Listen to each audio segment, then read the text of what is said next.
Hello hi നമസ്കാരം. എല്ലാവർക്കും സുഖമാണെന്ന് വിചാരിക്കുന്നു. ഇന്ന് നല്ല മുളകിട്ട മീൻകറി, അതും ചൂരക്കറിയാണ് കേട്ടോ. നല്ല ടേസ്റ്റാണ് ഇത് കഴിക്കാനായിട്ട്. ഇത് ഇന്നിപ്പോൾ കറി വെച്ചിട്ട് നാളെയൊക്കെ എടുക്കുമ്പോൾ ഒരു പ്രത്യേക ടേസ്റ്റാണ്. ഇങ്ങനെ കുറുകിയ ചാറോട് കൂടിയിട്ടുള്ള ഈ മീൻകറി നമുക്ക് എങ്ങനെയാണ് ഉണ്ടാക്കുന്നതെന്ന് നോക്കിയാലോ. പോകാം നേരെ വീഡിയോയിലേക്ക്. വയ്ക്കാൻ വേണ്ടിയിട്ട് ഞാനൊരു മൺചട്ടി അടുപ്പത്ത് വെച്ചിട്ടുണ്ട്. ഗ്യാസൊന്നും ഓൺ ചെയ്തിട്ടില്ല കേട്ടോ. കുറച്ച് ഓയിലൊന്ന് ഇത് ഈ ഓയില് ഇതിൻ്റെ എല്ലാ ഭാഗത്തും എത്തുന്ന രീതിയിൽ ഒന്നൊന്ന് തേച്ച് പിടിപ്പിച്ചു കൊടുക്കുക. ഒരേ രീതിയിൽ വയ്ക്കാതെ ഒന്ന് വ്യത്യസ്തത നോക്കി പിടിച്ചു വെക്കുക. പിന്നെ ഇതിലേക്ക് പ്രധാനമായിട്ടും ചെയ്യേണ്ടത് നമ്മുടെ സ്വന്തം കറിവേപ്പില ഒരു 2-3 തണ്ട് എടുക്കുക. നമുക്കിങ്ങനെ വിടർത്തി ഇതളുകളായിട്ട് മുറുക്കിയൊന്നും വേണ്ട, വിടർത്തി തന്നെ ഇങ്ങനെ വെച്ചു. ഞാൻ എടുക്കുന്നത് കുടംപുളിയാണ്. കുടംപുളി നമുക്ക് ഇതേപോലെ 1-2-3 പീസായിട്ട് പിച്ചി ഇങ്ങനെ വെച്ച് കൊടുക്കുന്നുണ്ട്. ബാക്കി കുറച്ച് കുടംപുളി മാറ്റി വെച്ചിട്ടുണ്ട്. ഒരു തണ്ട് കുടംപുളിയും കൂടി ഞാൻ മാറ്റി വെച്ചിട്ടുണ്ട്. ഇത് ഞാൻ കഴുകി വൃത്തിയാക്കി വെച്ചിരിക്കുന്ന ചൂര മീനാണ് കേട്ടോ. ഏത് മീനായിട്ടായാലും കുഴപ്പമില്ല, ഇതേപോലെ വെച്ച് കൊടുക്കാം കേട്ടോ. ചൂര മീനായതുകൊണ്ട് അധികം വലിയ പീസിലല്ല ഞാൻ കട്ട് ചെയ്തേക്കുന്നത് കേട്ടോ. ഇതേപോലെ നിരത്തി വെച്ച് കൊടുക്കാം. അത് കഴിഞ്ഞിട്ട് ഇതിൻ്റെ മുകളിൽ കൂടി നമുക്കിപ്പോൾ 2 ലെയറായിട്ടാണ് നമ്മൾ മീൻ വെക്കുന്നതെന്നുണ്ടെങ്കിൽ 1 ലെയർ വയ്ക്കുക.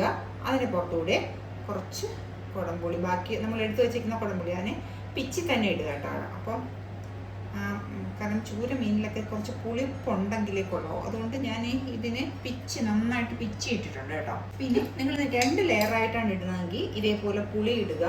പുളി ഇട്ടിട്ട് ഒരല്പം ഉലുവാപ്പൊടി വിതറി കൊടുത്തിട്ട് അടുത്ത ലെയർ മീനിടുക. ഞാനിപ്പോൾ 1 ലെയറായിട്ടേ വയ്ക്കുന്നുള്ളൂ. അപ്പോൾ ഇത് ഇത്ര മതി. നമുക്കിതിനെ അങ്ങ് മാറ്റി ഇതങ്ങ് അടച്ചു വയ്ക്കാം. ബാക്കി പരിപാടി എന്താണെന്ന് കാണിച്ചു തരാം. ഒരു പാൻ അടുപ്പത്ത് വെച്ചിട്ടുണ്ട് കേട്ടോ. ഇപ്പോൾ കുറച്ച് ഓയിൽ വെളിച്ചെണ്ണയാണ് ഞാൻ ഒഴിക്കുന്നത് കേട്ടോ. മീൻകറിക്ക് എപ്പോഴും വെളിച്ചെണ്ണ ഒഴിക്കുന്നതാണ് ടേസ്റ്റ് കൂടുതൽ. നന്നായിട്ട് ചൂടായി വരട്ടെ.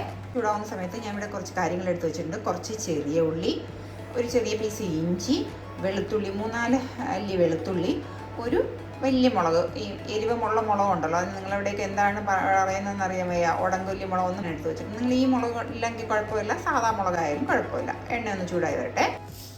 എണ്ണയൊക്കെ അതാ ചൂടായി വന്നിട്ടുണ്ട്. ഇതിലേക്ക് കടുക്, മീനിൽ കടുക് ഇടാത്തവരുണ്ട്, പക്ഷെ കടുക് ഇട്ട് കഴിഞ്ഞാൽ ടേസ്റ്റാണ് കേട്ടോ. കടുകൊന്ന് പൊട്ടി വരാൻ തുടങ്ങിയിട്ടുണ്ട്. ഈ സമയത്ത് നമുക്ക് ഒരു നുള്ളിൽ ഉലുവ, ഒരു 5-6 അല്ലി ഉലുവ കേട്ടോ. ഇവിടെ കിടന്നാവുന്ന സമയത്ത് നമുക്ക് ഉലുവയും ഒക്കെ ഒന്നൊന്ന് മൂത്ത് വരണം കേട്ടോ. ഈ സമയത്ത് നമുക്ക് ഒരു ഇഞ്ചി, വെളുത്തുള്ളി ഒന്ന് മൂത്ത് വരട്ടെ. വെളുത്തുള്ളി ഒന്നും തീരെ ചെറിയ പീസാക്കി അല്ല ഇട്ട് കൊടുത്തേക്കുന്നത് കേട്ടോ. അത്യാവശ്യം വലിപ്പത്തിന് തന്നെ ഇട്ടേക്കണം. 1-2 മുറിച്ചിട്ടിട്ടുണ്ടെന്നുള്ളതേ ഉള്ളൂ. 2-3 മിനിറ്റൊക്കെ ആയിട്ടുണ്ട്. ഈ സമയത്ത് നമ്മൾ ചെറിയ ഉള്ളി ഇട്ട് കൊടുക്കാം. ഇടയ്ക്കൊന്ന് ഇടയ്ക്ക് ഒന്ന് കൊടുക്കണം കേട്ടോ. അല്ലെങ്കിൽ ചിലപ്പോൾ നോൺ സ്റ്റിക്കിലെ ആയതുകൊണ്ട് ചിലപ്പോൾ അടി പിടിക്കില്ല, അല്ലാത്തതൊക്കെ ആണെങ്കിൽ അടി പിടിക്കും കേട്ടോ. നല്ല എരിവുള്ള മുളക് പൊടി കേട്ടോ. അത് ഒരു 2.5 ടേബിൾ സ്പൂൺ. അല്പം മഞ്ഞൾപ്പൊടി 1/4 ടീസ്പൂൺ ഇടുന്നത്. 2 ടീസ്പൂൺ അതിട്ട് 1 ടീസ്പൂൺ എരിവുള്ള മുളക് പൊടി കേട്ടോ.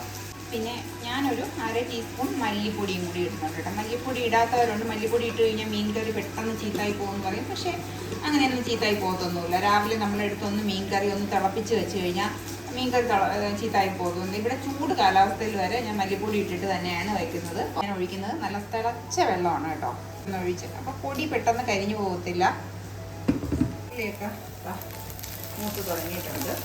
നിങ്ങൾ ചെറിയ ഉള്ളി തന്നെ ഇടാനായിട്ട് നോക്കണം കേട്ടോ. ചെറിയ ഉള്ളി ഇട്ടാൽ മാത്രമേ നമ്മൾ വിചാരിക്കുന്ന ആ ഒരു ടേസ്റ്റ് ഈ കറിക്ക് കിട്ടുള്ളൂ കേട്ടോ. നമ്മൾ ഈ എടുത്ത് വെച്ചിരിക്കുന്ന ഈ മുളകിൻ്റെ കൂട്ടുണ്ടല്ലോ, ഇത് നന്നായിട്ട് മൂത്തതിന് ശേഷം മാത്രം നമ്മുടെ ഈ പാത്രം കഴുകിയുള്ള വെള്ളം ഇപ്പം ഒഴിച്ചു കൊടുക്കണ്ട. ഇത് ഇവിടെ ഇരിക്കട്ടെ. ഇതിൽ കുറച്ച് വെള്ളം ഒഴിച്ചിട്ട് നമുക്കത് പിന്നീട് ആവശ്യം വരും, അപ്പം എടുക്കാം.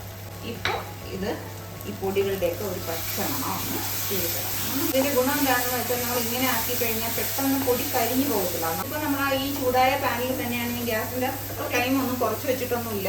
ആ ഫ്ലെയിമോട് കൂടി തന്നെയാണ് ഞാൻ വെച്ചേക്കുന്നത്. അപ്പോൾ ഇതൊന്ന് എണ്ണ തെളിഞ്ഞ് വരുന്നത് വരെ ഇതൊന്ന് ഇതാക്കി കൊടുക്കുക കേട്ടോ. നോക്കിക്കേ, നമ്മുടെ എണ്ണയൊക്കെ തെളിഞ്ഞ് വന്നിട്ടുണ്ട്. പൊടിയിലൊക്കെ നമുക്ക് ഇതിനെ ഓഫ് ചെയ്യാം. ഗ്യാസ് ഓഫ് ചെയ്യുക, അല്ലെങ്കിൽ നമ്മുടെ മൺചട്ടി എടുത്തങ്ങ് അടുപ്പത്ത് വെച്ച് കൊടുക്കുകയോ ചെയ്യാം. ഇനി ഇതാ നമ്മുടെ ചട്ടി എടുത്ത് അടുപ്പത്ത് വെച്ചിട്ടുണ്ട്. ഇനി ഇതിലേക്ക് നമ്മുടെ ഈ മീൻ്റെ ഇടുമ്പോൾ നല്ലതുപോലെ വിടർത്തി ഇട്ട് കൊടുക്കുക കേട്ടോ, എല്ലാ ഭാഗത്തും മീൻ്റെ എത്തുന്ന രീതിയിൽ. ഇപ്പോൾ ഇതാ ഇതെല്ലാം വെച്ച് കൊടുത്തിട്ടുണ്ട്. ഇനി നമ്മൾ നേരത്തെ പൊടി കലക്കിയ ആ പാത്രമല്ലേ, അതിലേക്ക് കുറച്ച് ചൂടുവെള്ളം ഒഴിച്ചിട്ട് അത് നമ്മളെ കറിക്ക് എത്ര തിക്നെസ് വേണമെന്ന് വെച്ചാൽ അത്ര വെള്ളം നമ്മളിപ്പോൾ ഒഴിച്ചു കൊടുക്കണം കേട്ടോ. മീൻ കറിക്കൊക്കെ നമ്മൾ കുറച്ച് വെള്ളം ഒഴിച്ചിട്ട് അതിനെ വറ്റിച്ചെടുക്കുന്നതാണ് ആ ഒരു ടേസ്റ്റ് എന്ന് പറയുന്നത്. അപ്പം ഇതുവരെയും നമ്മൾ ഉപ്പ് ഇട്ട് കൊടുത്തിട്ടില്ല. ഉപ്പ് ആവശ്യത്തിനുള്ള ഉപ്പ് ഇട്ട് കൊടുക്കാം. ഇപ്പം നമ്മൾ ഇളക്കാൻ ഒന്നിനും നിൽക്കേണ്ട കേട്ടോ. പിന്നെ നമ്മൾ ആ മുളക് എടുത്ത് വെച്ചിട്ടില്ലേ, ആ ഒരു മുളക്, ഈ മുളകിനൊരു മണമാണ് കേട്ടോ, ഒരു പ്രത്യേക മണമാണ്. പിന്നെ എരിവ്, നല്ല എരിവും ഉണ്ടാവും. വേണ്ട, ഈ ഒരു മീൻ കറി കാണുമ്പോൾ നിങ്ങൾക്ക് ഇഷ്ടമാവുകയാണെന്നുണ്ടെങ്കിൽ ഒന്ന് ലൈക്ക് ചെയ്യാനും ഷെയർ ചെയ്യാനും സബ്സ്ക്രൈബ് ചെയ്യാനും മറക്കല്ലേ.